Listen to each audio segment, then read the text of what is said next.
Here's humans. Welcome to the 215th online gathering for faith leaders across the country, now called Creating Beloved Community. This blows my mind. I have not been involved in most of those 215 gatherings, but Jason and Joel have. That's just astounding to me. What an incredible ministry. So this regular gathering is sponsored by ELCA's coaching ministry. I'm Reverend Solveig Nilsson-Gooden. I use she, her pronouns, and I am really honored to be one of your facilitators through this process. Thank you, Solveig. And I'm Jason O'Neill. I use any and all pronouns, and I'm humbled to be your other facilitator today. In attunement with the truth and healing movement of the ELCA and moving toward right relationship with our Indigenous siblings and neighbors, let us begin with a land acknowledgement. We are gathered together from all parts of Turtle Island, also referred to as North America. We are connected by the breath given us by the breath maker and by the very piece of Mother Earth, the land that each of us inhabits today. We understand that all land is Indigenous land, and we invite each of you to name in the chat the Indigenous peoples or tribal nations whose lands you occupy now. We acknowledge the terror of colonialism, genocide, ethnic cleansing, broken treaties, stolen land, forced removal, and boarding schools, as well as the thousands of missing and murdered Indigenous women and children each year, and the ripple effects of violence still being experienced today. We know that Indigenous peoples are not historical subjects, but are part of our communities, and they offer invaluable wisdom for how we exist in relationship with Mother Earth, as well as our human and non-human neighbors. It's also important for us to offer a labor acknowledgement. With permission granted by Dr. Tara Stewart, we acknowledge that much of what we know of this country today, including its culture, economic growth, and development, has been made possible by the labor of enslaved Africans and their ascendants who suffered the horror of transatlantic trafficking, slavery, and Jim Crow laws. We are indebted to their labor and their sacrifice, and we acknowledge the tremors of that violence throughout the generations and the resulting impact that can still be felt and witnessed today. Another vital part of creating beloved community is fostering a sense of belonging. So we invite you to update your name in Zoom to include your pronouns. This is just one more way that we can express welcome for all of God's creation and all of God's children. And at any point during these gatherings, you may access captions options in the Zoom menu on your device. It might also show as an icon with the letter CC in a box. You may need to click on 3 little dots or swipe to a different screen within Zoom to access this option. So let us continue our work toward healing and justice by entering into a place of peace and listening together. Through these regular gatherings, we have developed a covenant of how we enter and interact in this space. We're committed to creating a safer and braver space where each of us are able to bring the truth of who we are and how we are doing. If you share something today that you wish for us to edit out of the recording, just let me know afterwards. And with all of this said, we affirm these conversations are meant to be an intentional step to live more fully into God's dream for us as the body of Christ, the beloved community. As Bell Hooks wrote in All About Love, rarely, if ever, are any of us healed in isolation. Healing is an act of communion. So today and every second Wednesday of 2025, we'll journey with Indigenous author Vine Deloria Jr. and engage with Custer Died for Your Sins, an Indian manifesto. A reminder about our journey together. We are all learning from this Indigenous elder through his writing. So Jason and I are not teaching, we're just facilitating this space each month. And it feels important to begin our reading circle each month with this context from the last paragraph of the preface. But the Indian task of keeping an informed public available to assist the tribes in their efforts to survive is never ending. And so the central message of this book, that Indians are alive, have certain dreams of their own, and are being overrun by the ignorance and the mistaken, misdirected efforts of those who would help them, can never be repeated too often. So if you missed the first session, welcome. We're so glad that you're here, and hope that you watched the recording of that first session so that we can all kind of be on the same page with regard to our covenants. And if you haven't watched that recording, please do, for a more in-depth introduction. So, but we just want to remind each other about how we want to be together in this space. So first of all, I want to share from our heads and our hearts. And in this chapter, especially, we're looking at treaties, and it can sort of feel very heady, very knowledge based, or head knowledge, I guess I should say.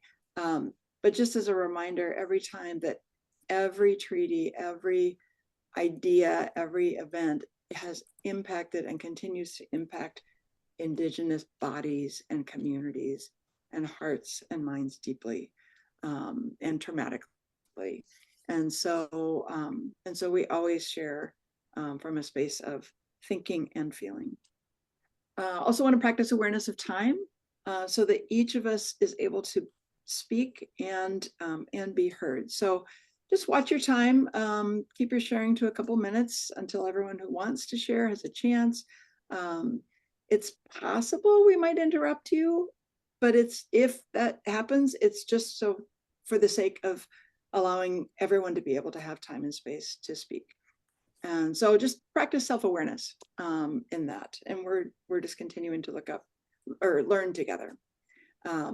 Step up and step back is another practice of self-awareness and other awareness related to time spent speaking. And finally, we are always learning. That is the point. So we just want to normalize this process of learning, making mistakes, saying the awkward thing, and just keep learning and keep going. This is not a confidential space. We are being recorded, as Jason mentioned. You can ask for something to be deleted from the recording, but I think it's an edge for all of us to grow, to learn in public. So hope that feels okay for everyone. We talked about this last week. And I just want to say that in the spirit of always learning, Jason and I wanted to start our reflection on this chapter with a reflection on last week, and especially, or in particularly, on last week's introduction of a labor acknowledgement. Real quick, that's last month, Sylvie. Sorry. Just clarify, with last month, not last week, just to clarify. Oh, yes. Yes, that was last week. A little bit of a time warp. So I could have said last year and it would have all made sense to me. Anyway, so last month, as we introduced a labor acknowledgement and how that resonated with the land acknowledgement. A labor acknowledgement was a new thing for me. And so we wanted to take just a few minutes to see if you have any noticings about that land and labor acknowledgement that we did last month, and how it's a little bit different this month because of some of our noticings and wondering. So any reflections, initial reflections on that? Do you remember anything about that? If so, to speak up or put it in the chat. I'm curious if you could repeat what you just, the labor acknowledgement, so that we can, because I didn't notice the difference. So that makes me a little nervous that I wasn't listening well. Oh, because I've been hearing them each week. So yeah. I wonder, what do you think, Jason? Do you want to read them again, or should we just share some of our noticings and see if that sparks of remembering? If that feels okay, mainly because of time. Part of what we noticed was the acknowledgements were taking about 6 to 7 minutes, which is not necessarily a bad thing.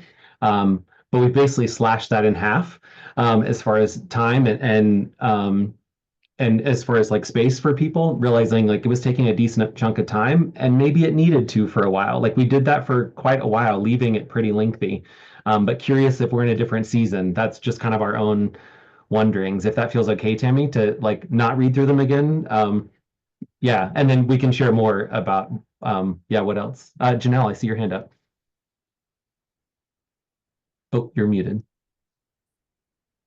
Oh, let me, okay. So my hand is up because is there a distinction? Because I don't remember what acknowledgement was read last month. Hmm. And I did notice the wording for this month. Was it a land or a labor acknowledgement? Because there's a difference Mhm. between whether we're talking about land, geography, Mhm. who had that geography, or we're talking about people, interactions, how and I mean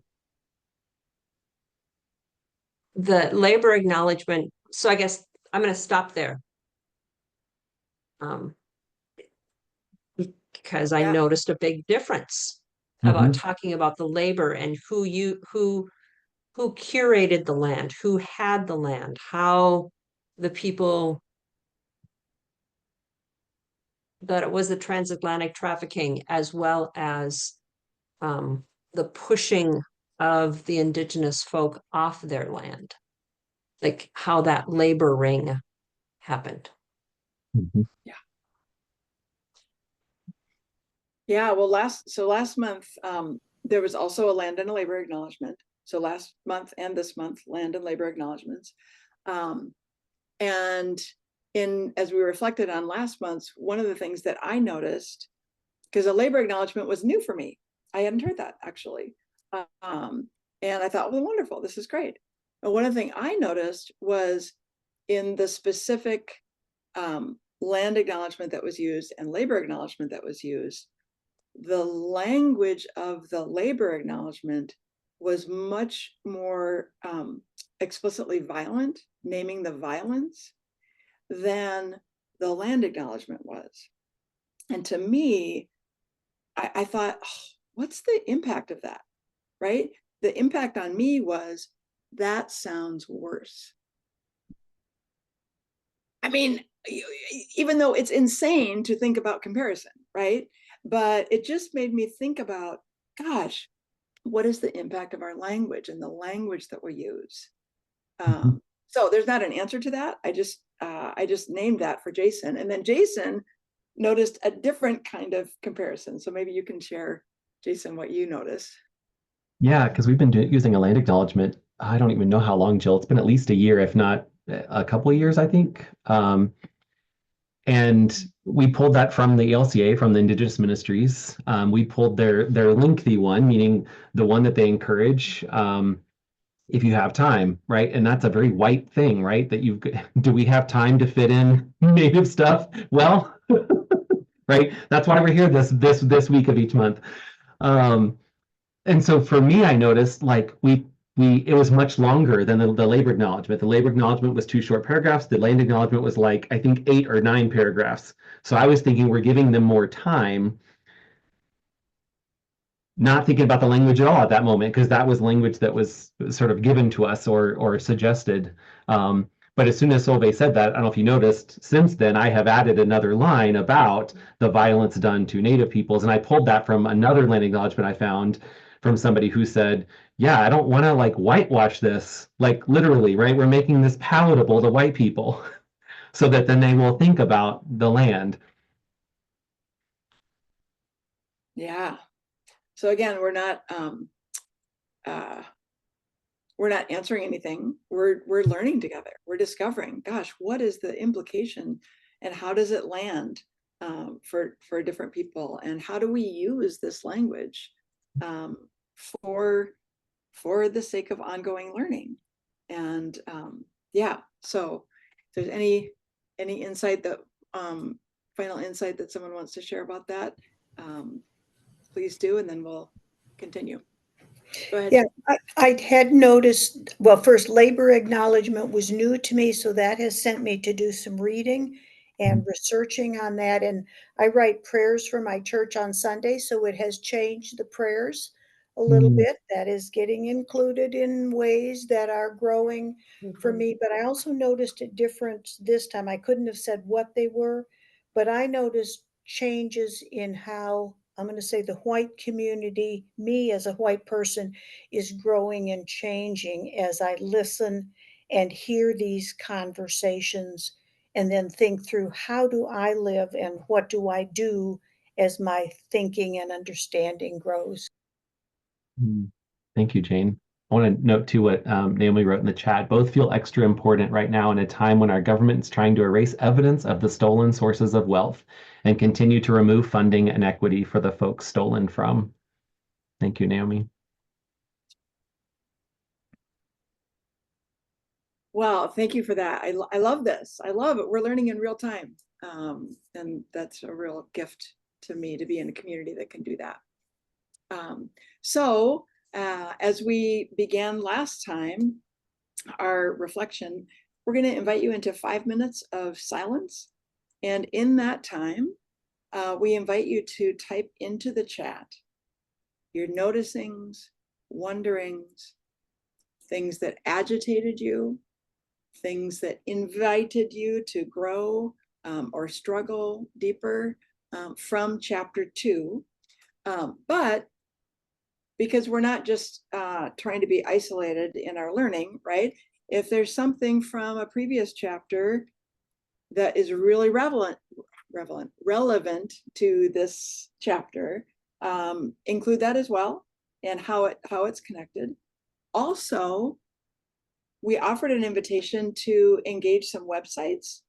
If you have engaged something or seen something in the last month that you also feel is really relevant to this chapter, make a note of that and note what the connection is. So it doesn't just have to be a direct quote from chapter 2, but please let us know what the connection is if you can, and include the chapter or the page number as well.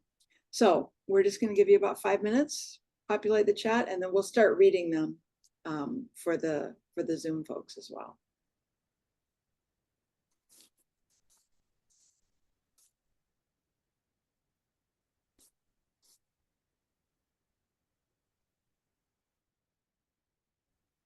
Oh, I also wanted to add, please feel free to give an emoji, a thumbs up or a heart or something like that. If there's something that really resonates with you that somebody else wrote, that can also help us gather information about what's really resonating.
He's continued typing. I'm going to just start reading so we have this for the Zoom recording and to honor your time as well.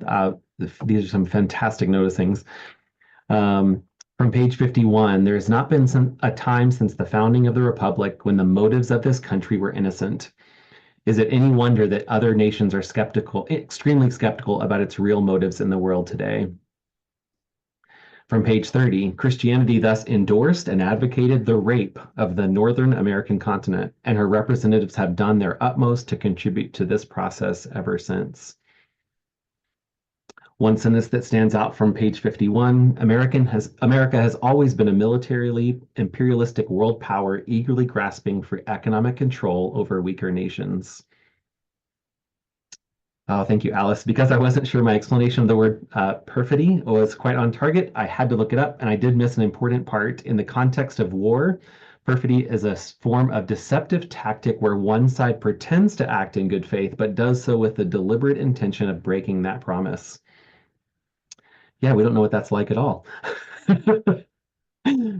From page 40, it is the actions of scattered yet powerful groups of white men breaking the treaties that cause nearly all of the red-white tensions today.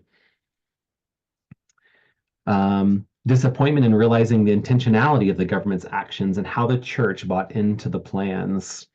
I highlighted this section from page 48 and 49.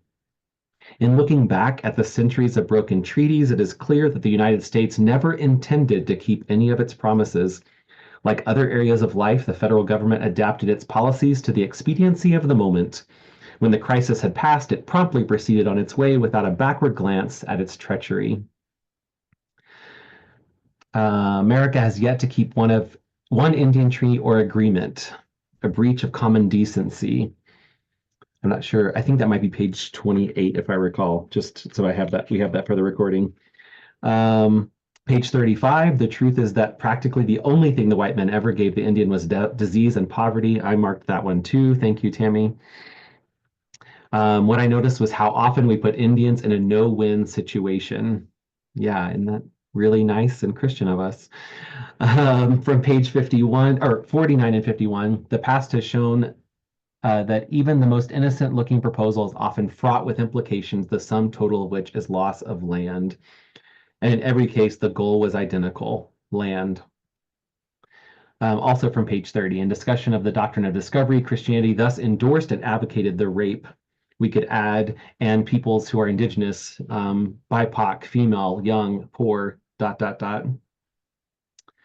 couldn't help but notice that the pattern of the US government breaking its own treaties over and over feels like an ugly reminder that this is not new regarding right now what we are seeing happening in our federal government. I think the shock that I'm seeing in white people feels like they're waking up to the reality that indigenous communities have known for a long time. We have a lot to learn from those communities that have found ways to resist and thrive despite the broken promises of the government. Referring to page 29, I noticed the irony between our commitment to the Vietnam War. Yeah. My heart sank as I read how the promises of the US and how they never intended to honor the treaty.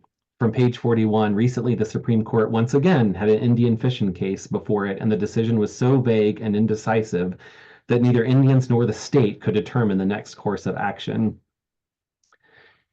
Pages 52 and 53, the world is watching the United States and its lack of integrity. Truly, Lord help us. Cultural and economic imperialism must be relinquished. I dropped in today because my usual conflict was canceled. Well, we're grateful you're here. We're having a snow day in Wisconsin. I read the book last summer, but don't have it in front of me. I would say that one key idea, if I had the chapter correct, is that self-interest has permeated all the government's interactions, especially in treaties. Mostly I'll listen today. Thanks for the opportunity. Yeah, thank you for being here. The comparisons of the US's self-serving attitudes towards its responsibilities in Vietnam, which was then ongoing when the book was written, with its total abdication of any responsibility for its and our actions toward Indigenous peoples. Sort of like last month, these run the gamut. I love this. I was telling Solveig as we were prepping today, I bookmarked like 15 different parts of this chapter. I was like, how are we going to talk about all this in 30 minutes today? And that's just my perspective, not what any of you bring. Thank you all. Yeah, thanks for reading all those, Jason. And yeah, just wondering, what do you notice as Jason read all those?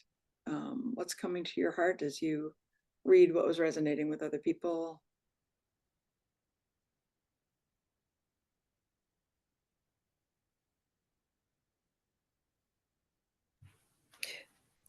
I hear a sense of white people waking up to what our Indian siblings have known for centuries.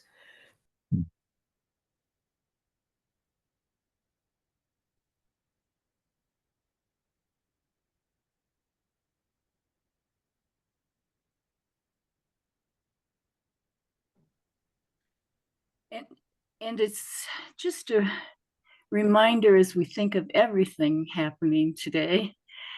You know, I say we because we're all white on here, I think, right? I'm not sure. No, thank you. Thanks, because I can't see quite everybody. I apologize. Um, but it is we quote white people who think, well, we did all this and now it's happening again and stuff. And oh, but part of it is because I thought we were farther along than we are. And this is just a reminder, this and the time we live in today, and the fact that so many of these things are happening now again and are going to happen in different ways. So, and it's like, why did I stand in the lines in 60? You know, I mean, you know, those kind of things. But then that's my whiteness saying that. So just that struggle. And then at times, because of that, a feeling of hopelessness and what can we do? That kind of thing. And that's why there's a paragraph towards the end where chapter 2, where he starts listing some things. So.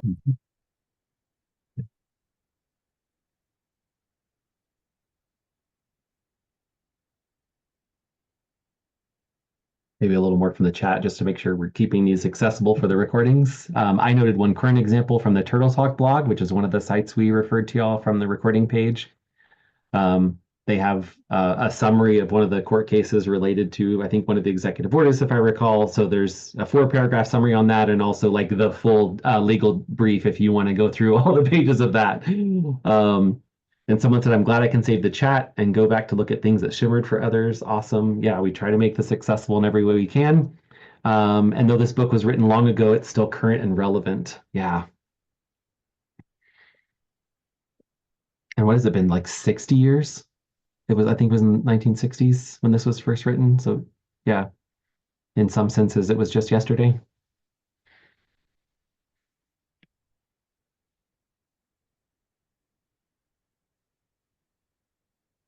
Who else would like to share?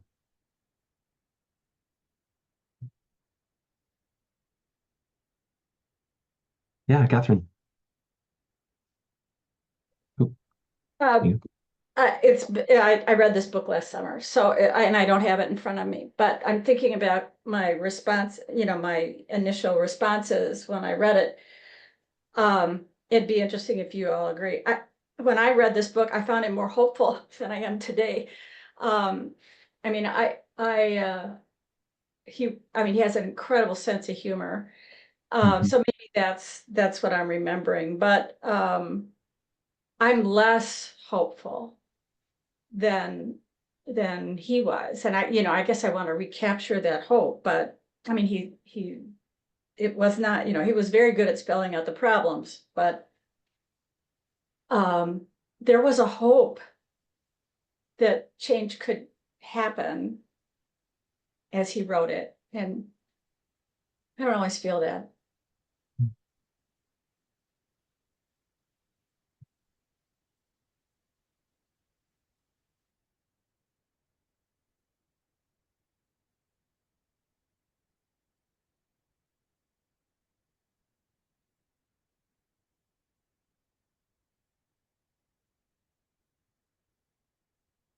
You're also Would you- welcome to elaborate on what you shared in the chat.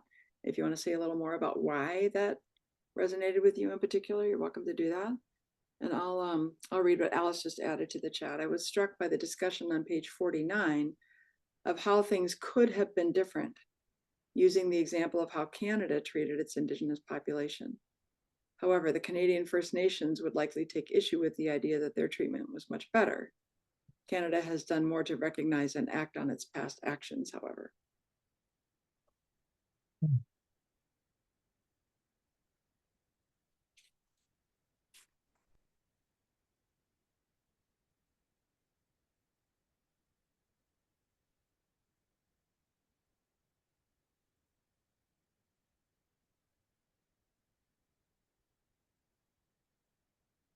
There's clearly so much more in the chapter about the treaties and everything people have shared, but this one line just really impacted me about the kind of the way things happen, the way or the ways, I guess, the ways that oppression continues, and the tactics, the strategies. And it was that quote, "It's the actions of scattered yet powerful groups of white men breaking the treaties that caused nearly all of the red-white tensions today." And I just thought about that as a clear tactic, to strike terror in people, right? On very like small scale, individual, local levels, right? And that's true across the board. I mean, for whatever people group you're talking about, that's not white and not male. It's but that's part of the strategy, is to unleash these small, unaccountable groups of white men to terrorize or break the treaties, or break the laws, because then you have to go through all the trouble of like then going into a court case or whatever, you know what I mean? Or most of them never even get brought to any sort of litigation, much less actual justice, right? But the impact, like the cumulative impact of the actions of those small groups of white men who are willing and eager to participate in do their part in the process. Yeah, it just feels very, gave me a deeper insight into the strategy behind it. Yeah. Actually, Jane, real fast, I saw Tammy unmute first, if you don't mind, and then. I just want to name, and this is maybe where my headspace is today, but just the degree of disappointment I have with our country and disappointment with our church and myself, and just in general of the state of where things are at, and this great desire to be part of something that turns the tables. Mm. And I'm not even sure what I'm saying by that, but Mm-hmm. it feels to me as though uniting at this point is so important for us. Mm. And so I'll just leave it with that. I just needed to say that because that's just my headspace is just full with that. Mm-hmm. And my heart space. Mm-hmm. Jane, please. Yeah, I would, Tammy, thank you for that. That says much of what I'm feeling. And when we talk about hope, the place I keep going back to is the Indian people who have carried this for 400 years and are still here. They are not gone. Vine Deloria was writing in 1960. There are people writing today. And so the places I see hope are not coming out of the white community. Bits of moments in the church, certainly, there are certainly good people, but I see the real resilience, resistance, understanding of coming from the Black voices, the Indian voices, and others. And I know I have a lot to learn, and I'm grateful for the books that are out there because that's how I have access. But do you remember how the books were burned in Germany? I just read of the connection with the Palestinians and their long resistance. and how they identified with the Hebrews who were helping out in the beginning and then became slaves in Egypt.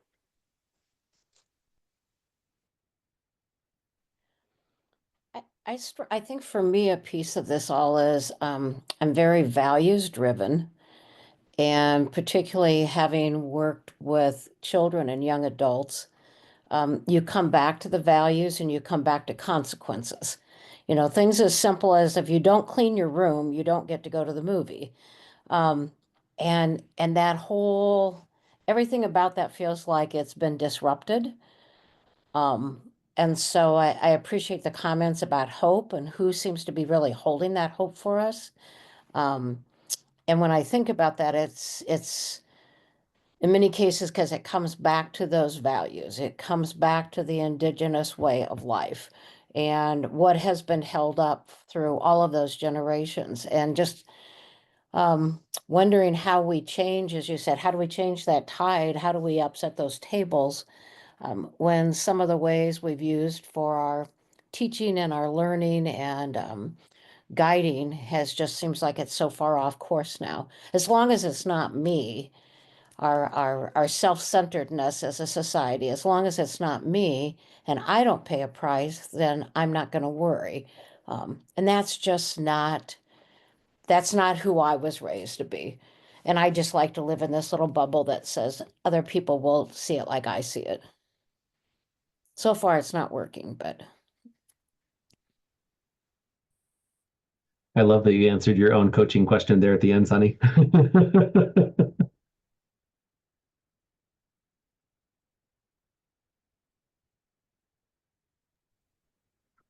Yeah, I want to chime in for a minute, friends. This is Jill. Solveig, thank you for naming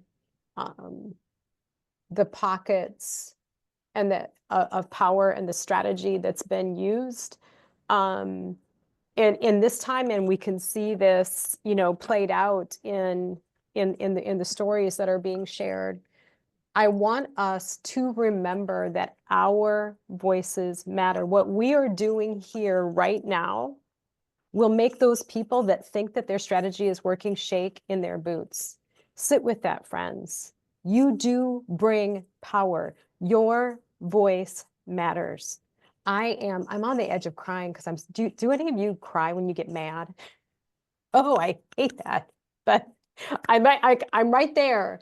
So Monday morning, I woke up to my agenda for the day was just shunted to a new direction. I about said sidetracked, but to the news that some of our congregations were disrupted over the weekend by people standing up and yelling things like this church isn't legitimate and so on and so forth, just really pushing the lies that are being told specifically about the ELCA and some of our entities connected to us. And it just reminds me that this is an opportunity for us to have these safety conversations, but to also not play Midwest nice, friends.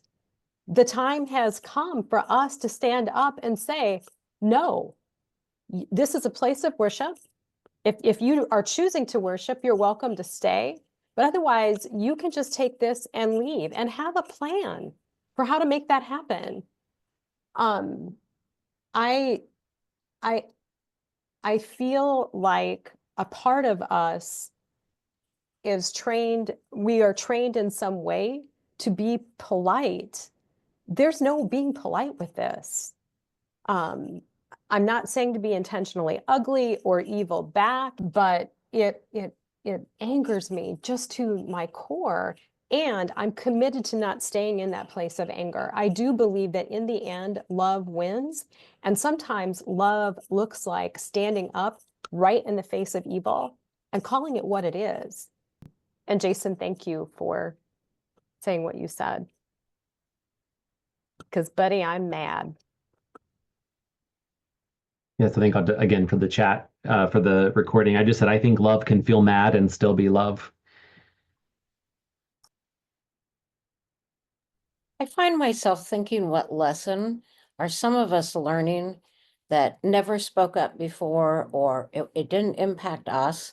I mean, I think of particularly once Lutheran Family Services and Lutheran Services got attacked, there are people that I know they would have thought to call a legislator.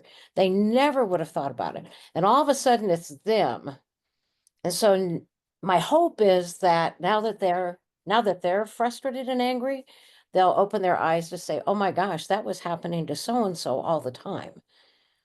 And what does that mean for us? But, you know, we say so often, it doesn't fit until it impacts us or our friend.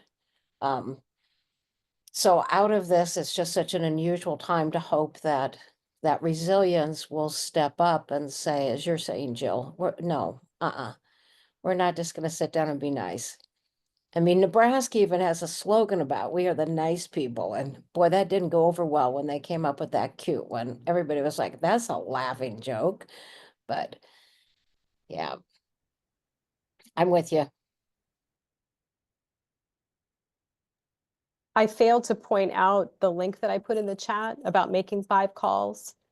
That has really been a helpful tool for people, just understanding a simple way for us to access the phone numbers of the people in our national government. And sometimes it's like, oh, 5, I don't have that much time. Make 1 and celebrate it. Your voice matters. It's okay to be very laser focused, super specific about what you're calling about. Let that be part of your prayer time. Okay, Holy Spirit, what are you and I going to take on today? Where are you calling my voice to step into today? And bring it, people. Just bring it. I think it's important to point out for the recording, whether we edit that part out or not. Someone said it's not partisan when it's scriptural. So interesting, right? And when someone comes into our house, we're summoned to respond with truth, justice, grace, and love. That lovely Lutheran both and.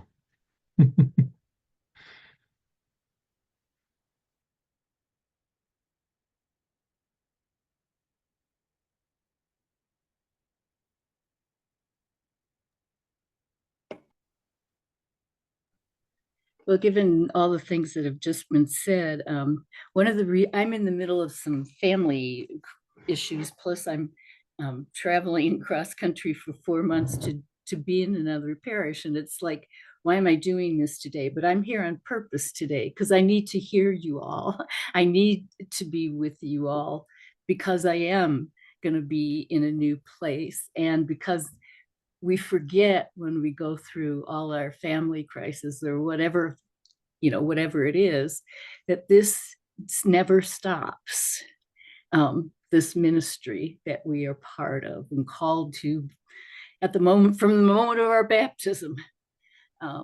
So thanks for being the group to surround me and keep pushing me today.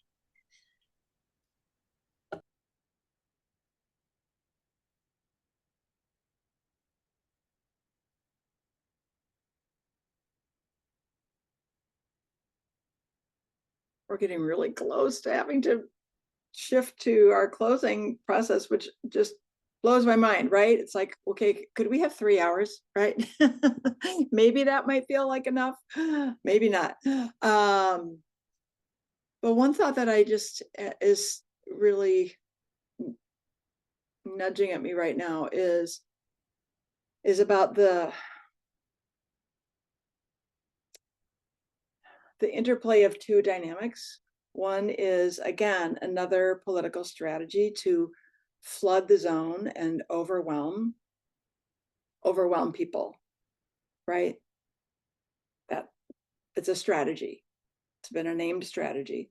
And that interplay with the dynamic of the voices and the realities and the struggles of Indigenous peoples being made invisible.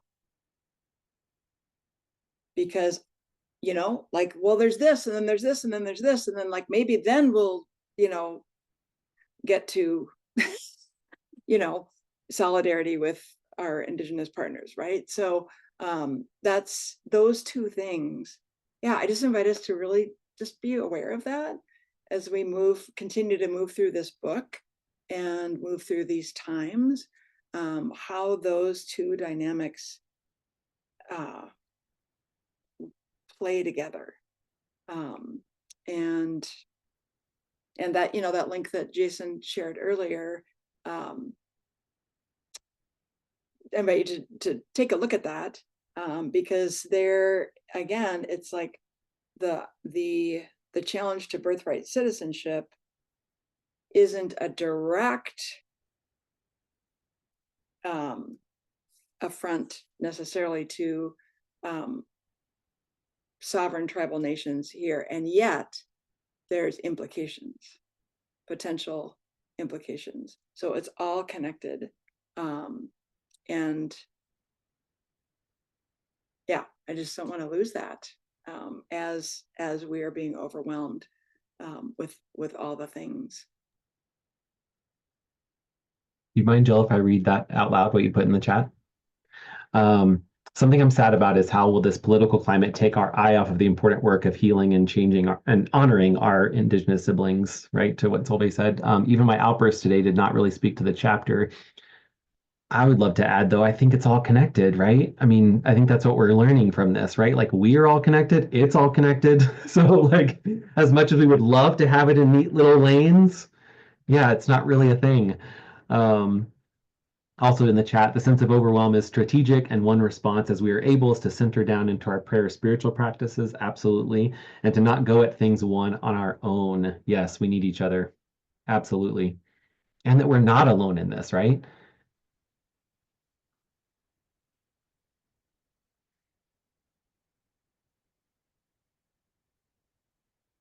Curious if maybe a couple people might want to like share how would you sum up this for you today? Either what's like a learning or an action step, or yeah, like what are you taking away from today?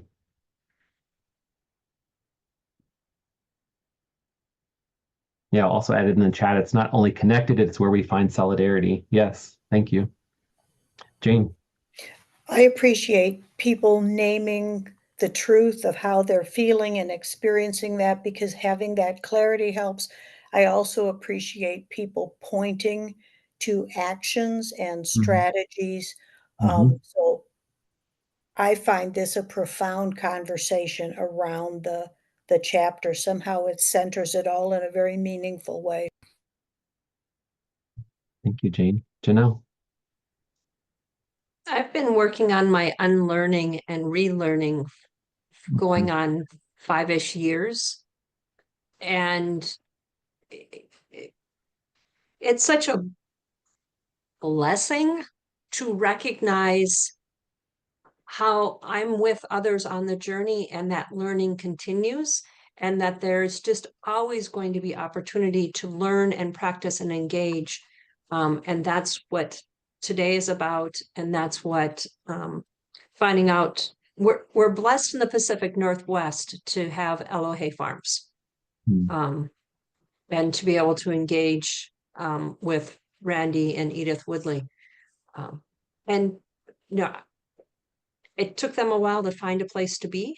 And I wonder where other spaces are for folks to have that one-on-one engagement with other Indigenous folk. We've got other places in the Portland metro area too.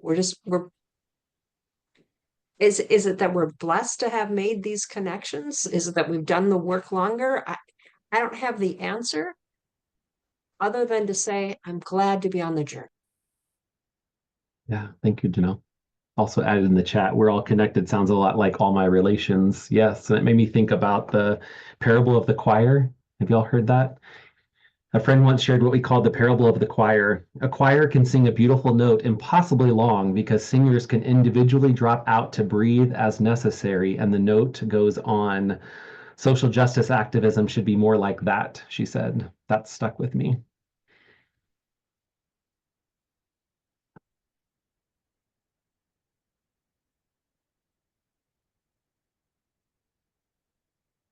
Beautiful.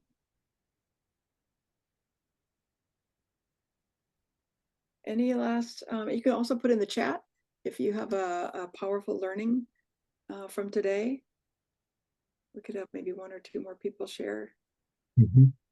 out loud if you want.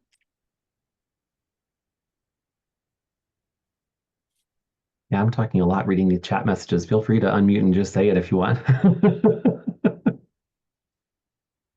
I'm also recognizing I think currently the only male presenting voice in the space, so just want to own that. Like, I don't want to take up too much space, but I want to make sure everything is like acknowledged and read.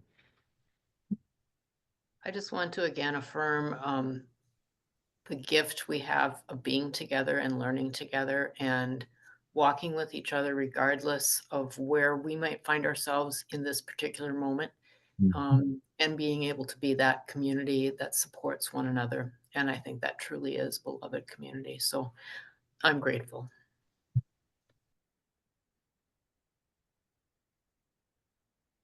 I always appreciate both the book and our conversation here because it gives me talking points.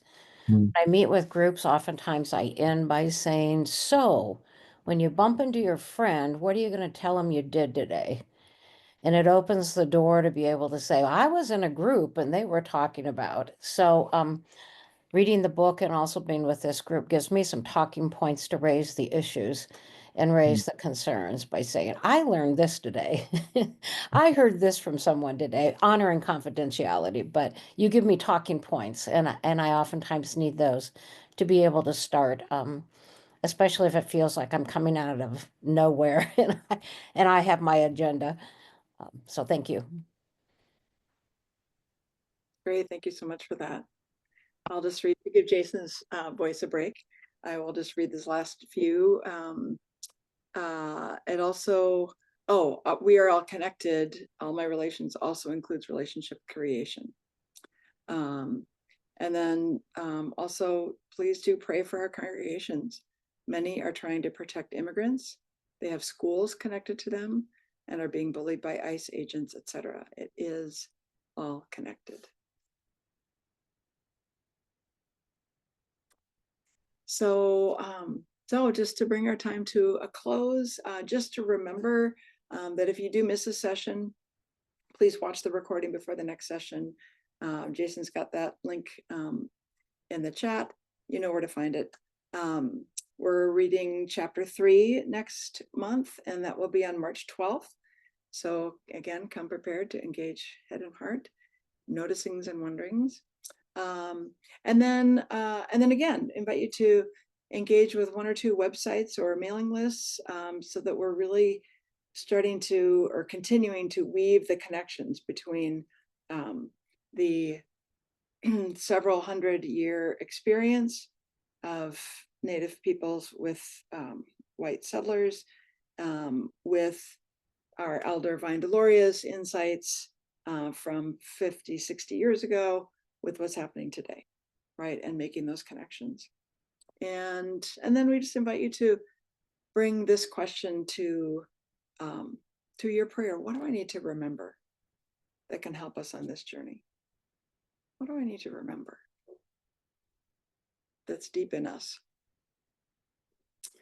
So friends, thank you for helping us create beloved community in this space with an objective of healing together. It takes each of us and all of us. So next week at this time and day, we'll be back here in this space for creating beloved community. Nobody journeys alone. Facilitated by who? Jason? By Jen Kanka and Reverend Carl Rogers. Okay, beautiful. So come on back if you're so moved. And as you leave here today, please remember that you are seen, you are valued, you are loved. Amen.